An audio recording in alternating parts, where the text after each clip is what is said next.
Maintenant, ce matin, je continue la petite mini-série que je vous ai dit que je voulais faire ici à l'Église, c'est les relations.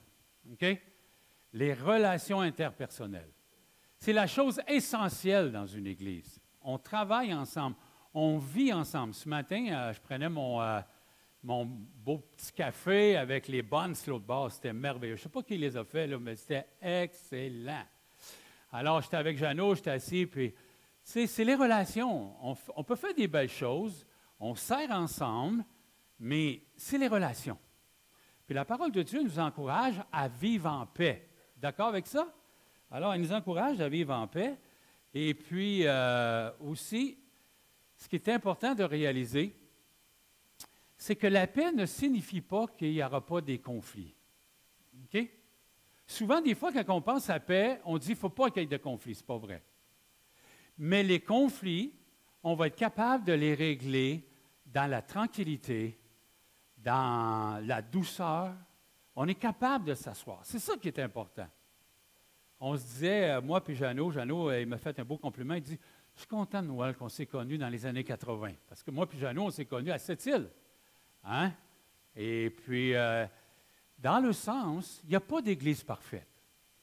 Dans le sens que chaque église, à un moment donné, dans sa propre vie d'église, va vivre avec des conflits. Mais c'est la façon de les régler qui est importante, vous savez. Et c'est essentiel. On peut avoir des belles activités, on peut avoir toutes sortes de choses. Mais si on n'a pas la paix entre nous, OK? Puis ça ne veut pas dire qu'on ne peut pas être différent. On est différent. Est-ce que vous êtes d'accord avec ça? Moi, quand je regarde Joëlé, là, je suis très différent de lui. Il porte la barbe, moi, je ne la porte pas. Parce que quand je la porte, ça a l'air d'un vieux schnock, ils me disent. Ma femme... Moi, à tous les 10 ans, habituellement, je portais la barbe. Hein? Je me payais à la traite. Mais vous savez, j'ai déjà été prof, là, ça ne paraît pas, mais j'ai déjà été prof. Puis là, mes étudiants sont venus me voir à un moment donné. Et ont dit, Monsieur Morissette, vous ressemblez d'un vieux schnock. Alors, ça a appuyé ma femme, fait que j'ai décidé de la couper. OK? Alors, on est tous différents. On voit les choses différemment. C'est clair. On a les âges différents. En passant, c'est la fête de mon grand-père spirituel ici ce matin. Où est-ce qu'il est, là, lui, là? Monsieur Denis, il ne faut pas vous dormir, là. Alors, c'est la fête à Denis ce matin.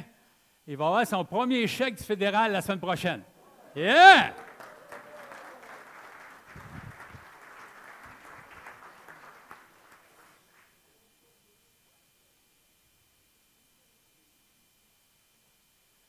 N'ayez pas peur, je n'ai pas abandonné, j'avais oublié mes lunettes. Alors, il est clair que c'est ça qui est important. Alors qu'on puisse trouver des solutions. OK? Écoutez, moi, je suis privilégié de voir tout ce que Dieu fait dans l'Église ici. C'est sûr que quand vous venez juste le dimanche, ou des fois, vous n'avez pas l'occasion de venir ou de côtoyer les gens. C'est comme ce matin, là, de voir les gens qui étaient à l'arrière, ils jasent ensemble, puis on est tous différents. C'est vraiment merveilleux de voir ça. Vous savez, on a eu des moments très difficiles. Il ne faut pas oublier ça, là. Si pour vous, ça n'a pas été difficile, moi, ça l'a été pour moi.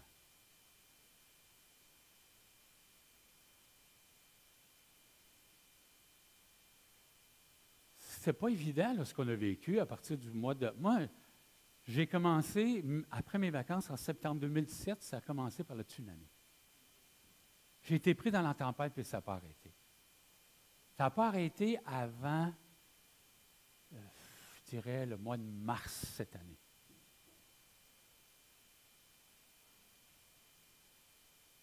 C'était souffrant. Le 6 décembre, on m'en souvenait toute ma vie, moi. Quand on était ici un soir. C'était pas facile. Mais là, on est en train de passer au travers de tout ça. Là, je commence à voir la lumière au bout du tunnel. Je commence à voir qu'on va s'en sortir. Maintenant, peut-être pas aussi vite que vous voulez. Peut-être pas de la façon que vous voulez. Peut-être que vous dites, ça ne va pas assez vite. Mais quand on est sans adulte, on ne tourne pas ça sur un Saint-Saëns, si vous me permettez l'expression. Ça prend du temps. Il faut s'arrêter. Vous vous souvenez, la première fois que j'ai enseigné sur « faut vivre en paix », on avait parlé de 3 facteurs. OK? Puis un des facteurs, c'était le jugement. Et qu'on est facile à juger. C'est facile à juger. Mais on ne sait pas qu'est-ce que les gens y vivent. On ne sait pas là où ils sont rendus. Ce n'est pas évident. Et même pour les leaders de l'Église, même pour le conseil de l'Église, ce n'est pas facile. Mais je suis très encouragé. Notre frère Richard, la dernière rencontre qu'on a eue d'Inouel, j'ai trouvé ça encourageant. On a commencé à parler du futur. Imaginez! C'est-tu bon, ça, quand on parle du futur? On a arrêté de parler de ce qui se passait là, depuis 2 ans. On l'a dit, ça prenait 70 de notre temps. Hey, juste survivre à ça, ça prend la grâce de Dieu. Ça prend la grâce de Dieu. Puis le Seigneur est en train de nous le montrer. Maintenant, ce que j'ai pensé ce matin, c'est de vous parler d'un protocole. Okay? J'ai mis un protocole parce que tournez avec moi dans Galates, chapitre 6, s'il vous plaît. Je vais parler d'un protocole de comment redresser un frère qui est pris et qui est surpris en quelque faute. Alors, si vous voulez tourner avec moi.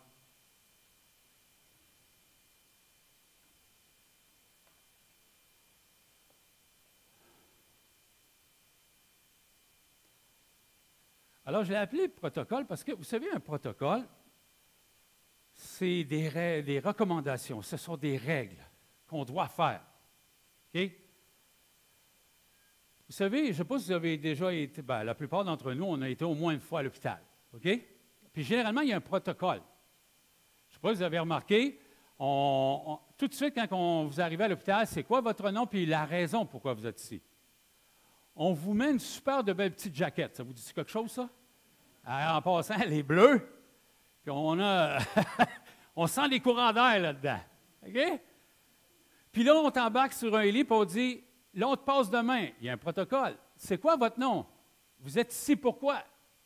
Là, il t'amène à un autre endroit. Ah, bonjour, monsieur. Comment vous appelez? C'est un protocole. Parce qu'ils veulent s'assurer que quoi? Que c'est le bon gars, puis on va faire la bonne opération. Hein? Je ne sais pas si vous avez lu il y a quelques années à Sherbrooke, ils ont trouvé une paire de ciseaux dans le ventre d'une femme. Ça devait être dur pour la digestion, ça. Paire de ciseaux. Je ne sais pas comment ils ont fait pour oublier ça. Je ne sais pas s'ils se dépêchaient ou s'ils l'ont pas. Mais le procureur, ou quand ils font une réévaluation de ça, il dit qu'il faut faire un protocole. Il faut au moins aiguiser plus notre protocole pour arriver à que ça n'arrive plus. Et ici, c'est le même principe. L'opération, c'est de redresser un frère en quelque faute.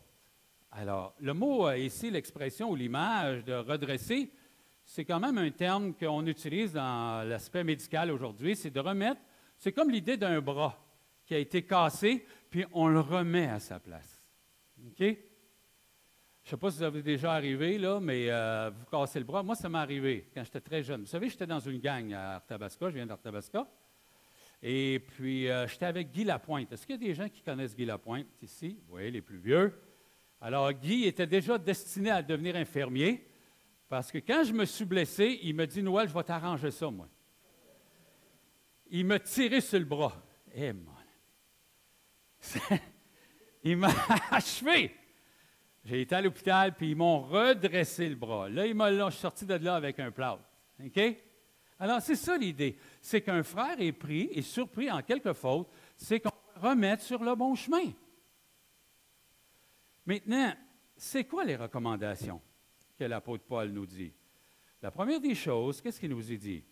Frère, si un homme vient à être surpris en quelque faute, vous qui êtes spirituel, très intéressant, vous qui êtes conduit par le Saint-Esprit, vous qui êtes conduit par les Écritures, vous qui êtes conduits, redressez-le avec un esprit de douceur. La douceur, ce n'est pas toujours évident de le reprendre avec la douceur, d'être gentil, d'être poli, d'être bienveillant, être affectueux. Pas facile de toujours mettre ça en pratique. Mais il dit, vous qui êtes spirituels. Puis vous savez, la douceur, ça fait partie du fruit de l'esprit. C'est important de réaliser ça. C'est sûr que quand il pêche, notre frère pêche dans notre vie ou dans notre, je dirais, proche de nous, des fois, ça peut nous mettre en colère. C'est clair. Mais si je veux le reprendre, ce n'est pas avec la colère, mais c'est avec l'esprit. C'est pour ça que je vous encourage. Vous savez, il va y avoir d'autres conflits. Je ne veux pas vous décourager. Puis de penser qu'il n'y aura plus jamais de conflit, là, c'est pas vrai. Il va en avoir d'autres. Puis si vous pensez que vous seriez, juste même vous dites, moi dans l'Église, j'aimerais ça juste que ce soit des petits Noëls. Vraiment, ça fonctionnerait. Écoutez, j'ai de la misère à vivre avec moi-même des fois. Fait que si vous auriez tout le même caractère, toute la même personnalité, il y aurait des conflits pareils. Et puis, il faut voir juste les différences d'âge que nous avons. Hein? On a des gens de 20 ans, on a des gens de 30 ans, on a des gens de 50 ans, on a des gens de même jusqu'à 90 ans parmi nous. Madame Labbé n'est pas ici ce matin, je ne la vois pas, là. 80 et plus. Monsieur Alexanian, il était avec nous, là, puis je ne savais pas, mais c'est vous, à quel âge il est rendu, Monsieur Alexanian? Il ne revenait pas. 89 ans. Il était au Congrès. Encore comme vraiment là, un arbre là, solide, il est là. Alors voyez-vous, ça va être différent. Vous savez, alors, si jamais je suis en colère, qu'est-ce que je devrais faire? Je ne devrais pas aller voir le frère. Parce que, je ne sais pas si vous êtes comme moi je suis un homme orgueilleux. Moi, demander pardon, là, je pense 2 fois. Je ne sais pas si vous êtes comme moi. Mais si vous êtes en colère, vous le reprenez, qu'est-ce qui va arriver probablement? Vous allez arriver chez vous, vous allez faire votre petit débriefing, puis là, vous allez dire, regarde, non, ça ne marche pas comme ça. Soyons polis et gentils entre nous. Puis, écoutez, on va passer l'éternité ensemble. Vous êtes d'accord avec ça? Tu sais, là, que tu le veuilles, que tu ne le veuilles pas, là, tu n'aimes pas la bête. OK? Où est-ce que j'étais, puis j'ai parlé, oui, j'ai prêché à Rivière-du-Loup sur les relations, j'ai dit, c'est pas tout le monde qui aime la bête à Noël. Mais il y avait des Haïtiens, là. Ils m'ont tout regardé. Ils disent, c'est quoi la bête? Ils disent, qu'est-ce qu'il veut dire par là? C'est un légume. C'est un légume, ça, la bête? Oui. C'est quoi, ça rapporte Noël avec la bête? Hey, on a des drôles d'expressions. Ils n'aiment pas ma bête. Alors, c'est correct. Puis je ne m'attends pas que tout le monde va m'aimer la bête. Mais ce que je m'attends, c'est qu'on soit doux les uns avec les autres. Puis que vous pouvez vous approcher de moi tout le temps. Mais moi, j'essaie de m'approcher de vous tout le temps avec douceur. C'est ça qui est important. La deuxième recommandation, si vous prenez, soyez bien vous voyez ça, prenez garde à toi-même de peur que tu ne sois tenté toi-même. Parce que là, tu surprends un frère qui est en train de pécher, mais fais attention parce que ce péché-là, peut-être que ça va te tenter. Hein? Il faut être prudent. C'est dangereux. Vous savez, la tentation, c'est quelque chose qui nous incite à pécher. Ce n'est pas pécher, la tentation. Quelqu'un a déjà dit que la tentation, c'est comme les oiseaux qui tournent alentour de notre tête. Ce qui est important, c'est de leur empêcher de faire son nid ou leur nid. C'est ça qui est important. Tu peux être tenté, mais fais attention si tu vois un frère, puis tu vas le voir, puis tu es en train de... Ça pourrait être dangereux pour toi, la tentation. J'aime bien le verset dans Corinthiens 10-12 qui dit « Celui qui pense être debout, prenne garde de tomber. » Soyons prudents. Parce que c'est ça l'Église. Un jour, il y a un frère qui tombe, on lui donne une tape sur l'épaule. Un jour, c'est toi qui tombes, il se retourne, puis c'est lui qui te donne une autre tape. C'est comme ça, de ce côté-là. Troisième recommandation. Il dit ceci, « Portez les fardeaux les uns les autres et vous accomplirez ainsi la loi de Christ. » Le motif de reprendre quelqu'un, c'est l'amour.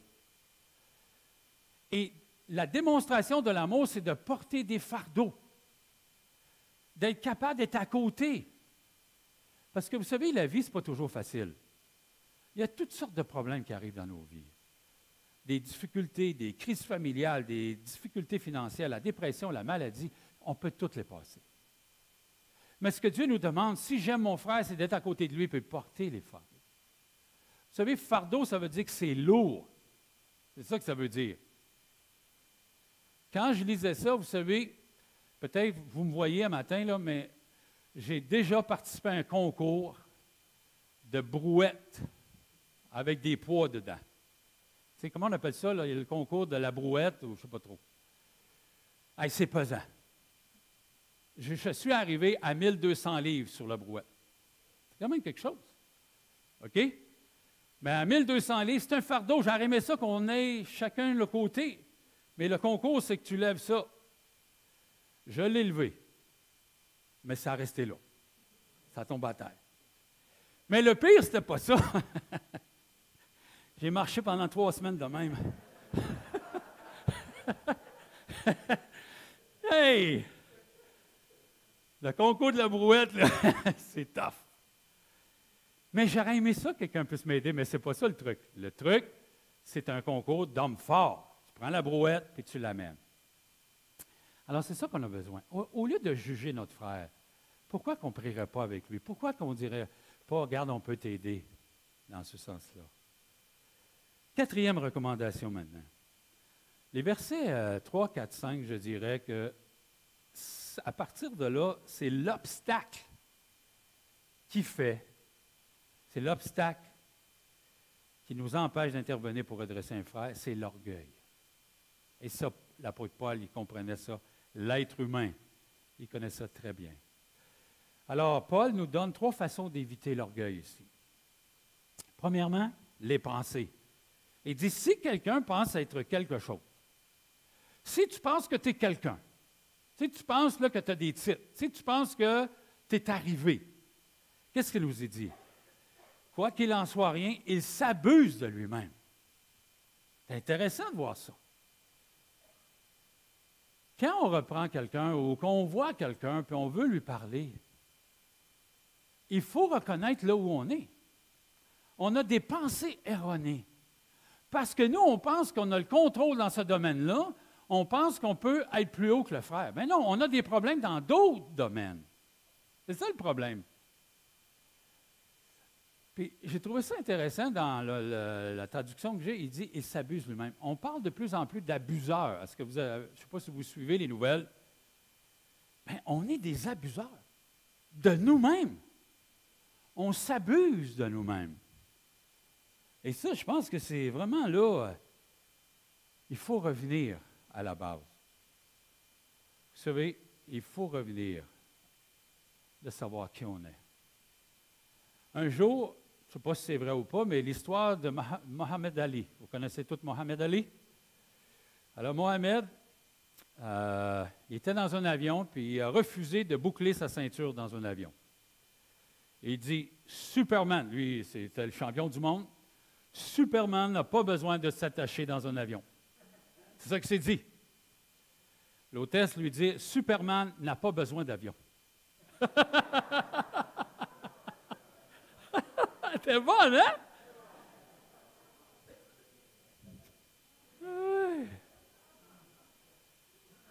Comment peut-on être un but de soi-même? Comment peut-on croire penser qu'on est meilleur? Personne ne mérite d'être assis ici ce matin. Est-ce qu'on est conscient de cela? On a été graciés. Si vous avez été graciés parce que vous étiez bon? Pas en tout. Il faut se souvenir de ça. Maintenant, ça ne veut pas dire que la justice ne doit pas s'établir, qu'on ne doit pas redresser. Ce n'est pas ça que je dis. Mais Paul nous dit que le problème, c'est notre orgueil. C'est dangereux dans ce sens-là. Deuxième, qui peut nous aider, il dit que chacun examine ses propres œuvres. alors il aura sujet de se glorifier pour lui seul et non par rapport à autrui. Le danger qu'on a naturellement, c'est qu'on on se regarde mutuellement pour dire « moi, je suis meilleur qu'un autre ». Non. Puis il dit, si tu veux faire ça, si tu veux t'évaluer, évalue toi-même à partir de toi-même. C'est ça qui est important. Vous savez, ça là, on a besoin d'arriver là avant d'aller redresser notre frère. J'aime toujours l'histoire de la femme qui a été prise en adultère. C'est drôle, elle était en adultère, ils ont juste amené la femme, mais ils n'ont pas amené le gars. Ah, il était spécial, hein? Il n'amène pas le gars. Elle a fait un adultère tout seul. Il va y avoir un gars quelque part. Il va y avoir un gars quelque part. Mais non, il amène juste la madame. Jésus, il l'a tué, hein? Il dit, comme ça, il est en train de dessiner en tête, il dit, celui qui n'a pas péché, là, c'est la première pierre. Le texte nous dit, c'est les plus vieux qui ont commencé à partir. Pourquoi? Parce que nous, on devrait savoir. Nous, on devrait savoir qu'on n'est plus pécheurs. Les jeunes, d'habitude, ça peut prendre du temps. OK? Non, je vais aller, là. Ça va? Hein? Ça peut prendre du temps. Mais les plus vieux, là, nous, là, on devrait savoir ça. Moi, je ne mérite pas d'aller reprendre quelqu'un. Je le fais parce que la parole de Dieu me le dit. Mais moi, honnêtement, envers moi-même, quelqu'un a déjà dit que le plus grand saint, au moins, il pêche 7 fois par jour. J'aimerais ça, juste faire ça. 7 fois par jour. Je ne sais pas si vous avez de la misère, mais les pensées, c'est-tu facile à gérer? Juste ça! Moi, je n'en ai assez. Ça part les actions, nos paroles. Alors, il est clair, on doit quand même s'examiner soi-même. Et le troisième, il dit car, puis là, il donne la raison, car chacun portera son propre fardeau. Qu'est-ce que ça veut dire? C'est qu'un jour, on va rencontrer notre maître, puis on est des gens responsables. Le bien ou le mal, moi, je ne crois pas à la perte du salut, je ne crois pas à rien de cela, pas cette doctrine-là, mais on est des êtres responsables. La différence entre moi et un animal, c'est qu'il n'est pas responsable. Même les gens comprennent ça. Regardez les assurances automobiles. Frapper un animal, il n'est pas responsable. Regardez ce qui se passe à Montréal avec les pitbulls. Le juge, va-tu condamner le chien? Non. Il condamne qui? Le propriétaire. Lui, il est responsable. Alors, c'est dans ce sens-là. Alors, écoutez-moi bien, là. On va avoir assez de s'occuper de nous-mêmes. OK? On a assez de s'occuper de nous-mêmes. J'aime bien le proverbe qui dit, hein, la chose la plus importante, c'est quoi? C'est de s'occuper de notre propre cœur. Des fois, ma femme, es-tu ici, non? Pas ici. Là, je peux dire des choses. Là, c'est enregistré. Là, des fois, je dis à Marie, qu'est-ce qu'il dit le texte? S'occuper de son propre cœur. Bien, pourquoi tu veux t'occuper du mien? Le texte ne dit pas ça, là. Le texte dit, occupe-toi de ton propre cœur. Ah, c'est ça qu'on a besoin, mes frères et sœurs. Commençons par nous-mêmes. Vous savez, je termine avec ça parce qu'on a les éléments ce matin. En fin de compte, ces recommandations pour redresser un frère surpris en quelque faute se résument en 2 mots. La douceur et l'humilité. Ça résume ce que je viens de vous dire. Souvenez-vous d'où vous venez. C'est important. Il faut revenir de où on vient. Notre modèle, c'est notre maître. Jésus lui-même a dit dans Matthieu 11, 29, « Prenez mon joug sur vous et mes instructions, car je suis doux et humble de cœur. » C'est notre modèle à ce moment-là. Et ce matin, on prend le pain et le vin ou le jus. C'est un bon moment pour se rappeler de notre maître. Est-ce que vous êtes content que Jésus est votre Seigneur et votre Sauveur? Amen. Lui, là, est-ce qu'il est doux avec vous? Est-ce qu'il est doux avec vous? Moi, il est doux avec moi. Ah oui, oui. De temps en temps, j'ai eu des petites claques alentour des oreilles, là, mais c'est pas, hein? C'est avec amour. Puis même, là, il est doux avec moi. Il est gentil. Il est humble. Parce que Jésus, ça ferait longtemps qu'il aurait pu m'éliminer. Vous savez, moi, j'ai été baptisé ici il y a 40 ans. Ça m'a pris 5 minutes. J'étais tellement pris avec la grâce de Dieu qui m'a sauvé. Je n'ai pas commencé à parler avant 5 minutes. Je faisais juste pleurer. Je ne sais pas si les plus vieux se souviennent. Francine m'en avait parlé à un moment donné. Mais je pourrais passer des heures et des heures aujourd'hui à vous parler de la grâce de Dieu. La grâce a été vécue, elle a été expérimentée, elle a été approfondie. Et je sais une chose, Jésus m'aime pas parce que je suis bon, pas parce que je suis pasteur, pas parce que je suis à son service, mais il m'aime parce que c'est un passionné des pécheurs. Pas beau ça? Il est passionné de chacun de vous. Alors soyons passionnés des uns des autres, mes frères.